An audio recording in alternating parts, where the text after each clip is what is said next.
JEE main ఫలితాల్లో ముగ్గురు తెలంగాణ విద్యార్థులతో 100% తో తెలంగాణ ఫస్ట్ నారాయణదే. నమస్తే, వెల్కమ్ టు సుమన్ టీవీ. నేను మీ Sai Bhairi. Saturday match number 44 IPL 2026లో చెన్నై వర్సెస్ ముంబై ఆడబోతుంది చెన్నై వేదికగా.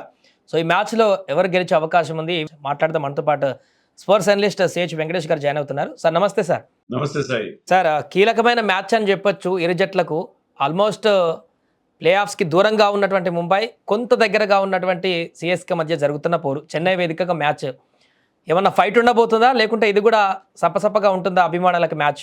ఫైట్ డెఫినెట్గా ఉంటుంది. ఎందుకంటే రెండు కూడా సరే, వాళ్ళ పొజిషన్ అంత గొప్పగా లేదు, పాయింట్స్ టేబుల్లో వాళ్ళ పర్ఫార్మెన్స్ ఈ సీజన్లో ఆశించిన స్థాయిలో లేదు నిజమే, కానీ both are very good sides. ఎందుకంటే మంచి మంచి ప్లేయర్స్ ఉన్నారు, వరల్డ్ కప్ హీరోస్ ఉన్నారు రెండు టీమ్స్లో.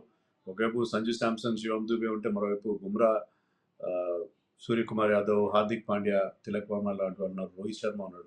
So both are very good teams. ఏదో ఒక పాయింట్లో వాళ్ళు మంచి పర్ఫార్మెన్స్ ఇస్తారు. ముఖ్యంగా ముంబై వాళ్ళు వరుస వైఫల్యాలు, బ్యాటింగ్ బౌలింగ్ రెండింటిలో సమస్యలు కనిపిస్తున్నాయి. కానీ లాస్ట్ మ్యాచ్లో మనం చూస్తే విల్ జాక్స్, ర్యాన్ రికల్టన్ మధ్య ఒక మంచి పార్ట్నర్షిప్ కూడా వచ్చింది. 240 రన్స్ కూడా చేశారు.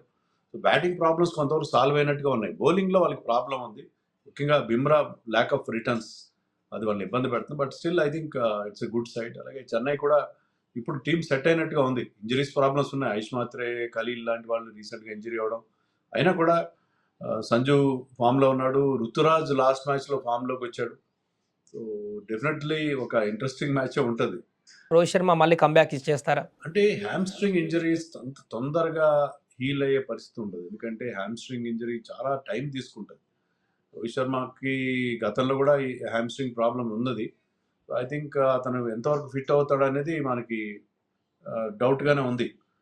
బట్ వాళ్ళకి మంచి ఓపెనింగ్ పార్ట్నర్షిప్ దొరికింది అనుకోవాలి. Ryan Rickelton and Will Jacks ఒక మంచి స్టార్ట్ కూడా అందించారు.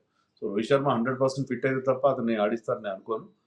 ఐ థింక్ ఈ రెండు టీమ్స్ ఎల్ క్లాసికో అంటాం మనం, ఎందుకంటే 10 టైటిల్స్ ఉన్నాయి వాళ్ళ మధ్య.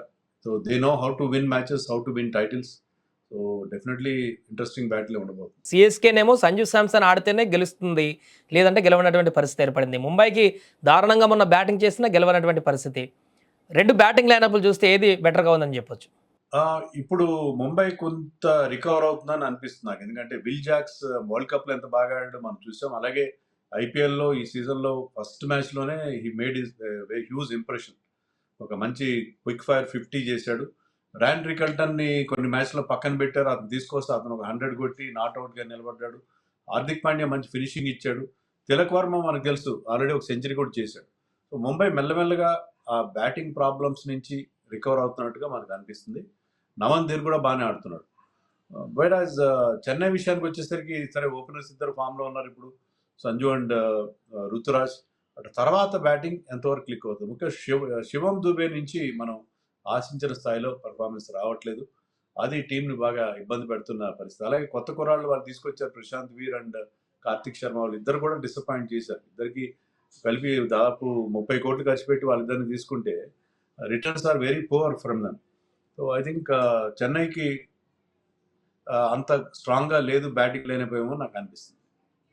బౌలింగ్ విషయంలో ఎలా చెప్పొచ్చు అంటారు? రెండు టీంలలో విభాగంలో ఏది కొంత స్ట్రాంగ్గా ఉందని చెప్పొచ్చు? చూడడానికైతే ముంబై కనిపిస్తుంది, కానీ ఇప్పుడున్న పరిస్థితుల్లో బౌలింగ్లో నన్ను అడిగితే చెన్నై ఇస్ బెటర్ అని అనిపిస్తుంది. కానీ అన్షుల్ కాంబోస్ పర్పుల్ క్యాప్ రేస్లో ఉన్నాడు. న్యూ బాల్తో బాగా బౌలింగ్ వేస్తున్నాడు, డెత్లో కూడా మంచి బౌలింగ్ వేస్తున్నాడు అతను.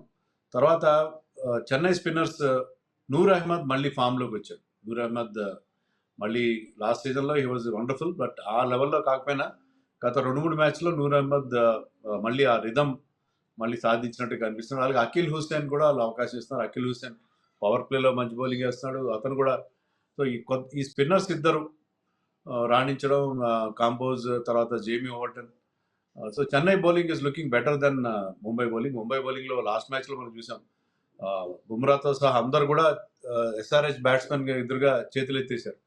సో ఎస్ఆర్హెచ్ చాలా ఈజీగా 244 టార్గెట్ని చేజ్ చేయడం, అశ్విని కుమార్ లాంటి బౌలర్స్ అది చాలా ఎక్కువ రన్స్ ఇచ్చారు. So I think at present Chennai is having a better bowling attack than Mumbai నాకు అనిపిస్తుంది. And India captain Suryakumar Yadav గురించి మాట్లాడితే చాలామంది ఇక చాలు ఓపిక అయిపోయింది, అతను పక్కన పెట్టండి అనేటువంటి కామెంట్స్ వినిపిస్తున్నాయి వివిధ ప్లాట్ఫామ్స్లో. ఎందుకంటారు సూర్యకుమార్ యాదవ్ ఇంత దారుణమైనటువంటి ఫామ్ ఇంకా కొంత రెస్ట్ ఇస్తేనే బెటర్ అంటారా? ఇంకో మ్యాచ్లో కొనసాగిస్తే బాగుంటుందంటారా? ఏం చేయబోతుంది ముంబై ఇండియన్స్? ముంబైకి ఉన్న ప్రాబ్లం అదే సాయి. ఏంటంటే అక్కడ అన్ని బిగ్ నేమ్స్ ఉన్నాయి. వాళ్ళని పక్కన పెట్టాలంటే కూడా ఒకటికి 2 సార్లు ఆలోచించాలి. ఇండియా కెప్టెన్ అతను. మనకి వరల్డ్ కప్ గెలిపించి పెట్టాడు. అంతకుముందు ఏషియా కప్ గెలిపించాడు. ఈ వరల్డ్ కప్‌లో కూడా అతని ఫామ్ అంత గొప్పగా లేదు.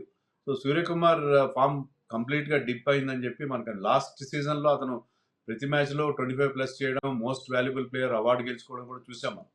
కానీ అలాంటి సూర్యకుమార్ ఇప్పుడు కంటిన్యూస్‌గా ఫెయిల్ అవుతున్నాడు. అతని రేంజ్ ఆఫ్ షాట్స్ కూడా తగ్గిపోయినాయి. ఒకప్పుడు మిస్టర్ 360 అని చెప్పుకునేది.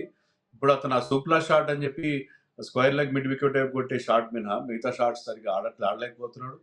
And he is not scoring any runs at all. So, ఎంత గొప్ప ప్లేయర్ అయినా నికోలస్ పూరన్ కావచ్చు, సూర్యకుమార్ కావచ్చు, వీళ్ళు కంటిన్యూస్‌గా ఫామ్‌లో లేనప్పుడు వాళ్ళని పక్కన పెట్టి మీరు వేరే ప్లేయర్స్‌కి అవకాశం ఇవ్వాలి. ముంబై టీమ్‌లో బోలెడంత టాలెంట్ ఉంది. బోలెడంత యంగ్‌స్టర్స్ ఉన్నారు.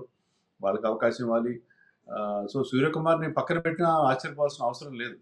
ఎందుకంటే యూ నీడ్ రిజల్ట్స్. ఇప్పుడు ముంబై పరిస్థితి ఏంటంటే వాళ్ళు ఇక్కడి నుంచి ప్రతి మ్యాచ్ గెలిస్తే తప్ప వాళ్ళు ప్లే ఆఫ్స్ క్వాలిఫై అయ్యే అవకాశం లేదు. ఓన్లీ ఒక థియరాటికల్ ఛాన్స్ ఉంది. ప్రతి మ్యాచ్ గెలవాలి. ఆ ప్రతి మ్యాచ్ గెలిచే సత్తా కూడా ఆ టీంలో కనబడట్లేదు. సో, అట్లీస్ట్ ప్రయత్నం అయితే చేయాలి కాబట్టి మరి ఇండియా కెప్టెనా లేకపోతే one of the leading batsmen in T20 format ఇవన్నీ పక్కన పెట్టేసి రెప్యుటేషన్ కాకుండా పర్ఫార్మెన్స్ ఆధారంగా కొత్త వాళ్ళకి అవకాశం ఇస్తే బాగుంటుంది. They have to take some tough decisions. Last మ్యాచ్‌లో కూడా హార్దిక్ పాండ్యా అదే చెప్పాడు. We have to take some tough decisions అని చెప్పి కొన్ని కఠిన నిర్ణయాలు తీసుకుని టీంలో హోల్‌సేల్ చేంజెస్ చేస్తే బాగుంటుందని నేను అనుకుంటున్నాను. సో, ఓవరాల్‌గా ఈరోజు మ్యాచ్‌లో బ్యాటింగ్ ఇంపాక్ట్ చూడొచ్చా? మనం బౌలింగ్ ఇంపాక్ట్ చూడొచ్చా? అండ్ ఎవరు గెలిచే అవకాశం ఉందంటే ఏం చెప్తారు? స్ట్రైట్ ఎడ్జ్ ఎవరికి ఇస్తారు? అంటే చెన్నై జనరల్‌గా ఈ సీజన్‌లో బ్యాటింగ్ ఫ్రెండ్లీ కనిపించినా కానీ ఏంటంటే సెకండ్ హాఫ్ ఆఫ్ ది టోర్నమెంట్‌లో మే నెల వచ్చేసింది. ఇప్పుడు పిచెస్ స్లో డౌన్ అవుతాయి. పిచెస్ బాగా టైర్సమ్ పిచెస్ ఉంటాయి. వెదర్ కూడా చాలా హాట్ వెదర్ ఉంది. దానివల్ల ఏంటంటే మీరు ఎంత వాటరింగ్ చేసినా పిచ్‌లో డ్రైనెస్ వల్ల నీరు తొందరగా ఆవిరైపోయి పిచెస్ టాప్ సాయిల్ లూజ్ అయిపోతుంది. టాప్ సాయిల్ ఎప్పుడైతే లూజ్ అయిందో మీకు స్పిన్నర్స్ కానీ పేసర్స్ కానీ హెల్ప్ ఉంటుంది. పిచెస్ అంత ట్రూ నేచర్ ఉండవు. సో, బాల్ గ్రిప్ అవుతుంది. కట్టర్స్ వేసే వాళ్ళకి లేకపోతే స్పిన్నర్స్‌కి హెల్ప్ ఉంటుంది కాబట్టి ముఖ్యంగా Chennai is known to be slow and లో పిచెస్.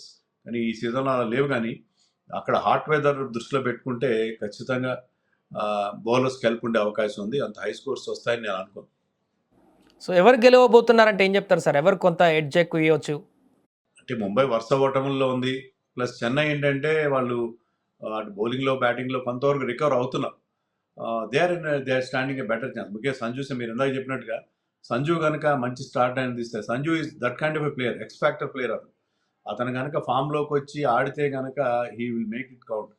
సో, సంజు పర్ఫార్మెన్స్ బాగుంటే చెన్నై గెలుస్తది. ఓవరాల్‌గా కూడా Chennai is looking a better side. అంటే ఆన్ పేపర్ అని కాదు, పర్ఫార్మెన్స్ వైజ్ చూసుకుంటే Chennai is having a better chance. ఎందుకంటే వాళ్ళకి 6 పాయింట్లు ఉన్నాయి. ముంబైకి 4 పాయింట్లు మాత్రం ఉన్నాయి ప్రస్తుతం ఈ స్టేజ్‌లో.